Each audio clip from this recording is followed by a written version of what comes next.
Pane mashoko anotogwa aiwa nemutungamiri wenyika yeZambia aiwa achiadresa ataona kuti aiwa mashoko awa kaya ndo anonyasa kuvengiwa nevakomana aya vemu SADC block.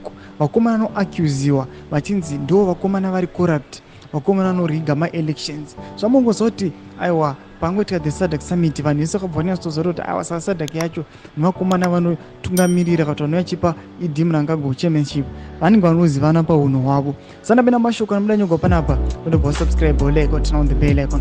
Pane mashoko atoona kuti aiwa mutungamiri wenyika yeZambia achiadresa anzora mashoko ekuti if you want to drive a VX buy your own. Zambian president Hakainde Hichilema 2022 on use of taxpayers money by local leadership and service to the people. Panapa tiri kuona kuti aiwa ari kutaura mashoko kuti we don't use the taxpayers money kuti tengere maministers macancelors tivatengere maVX vehicles. Achiti aiwa kana uchida kuti ushandise aVX kana kuti uve neVX use your personal money wonozvitengera motokari yako.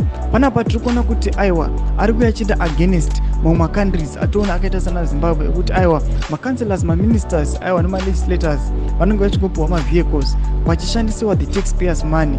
Pachiona kuti aiwa anouya achizotokonya, toona kuti aiwa matongero ake anotokonya nemamwe maleaders the SADC block nekuti vakomana ava vanenge vachida kuti aiwa kana vari on to power zvese zvinenge zviri zvavo vanenge vane full control vachiita zvese zvanoda nemataxpayers money nemari dzevanhu.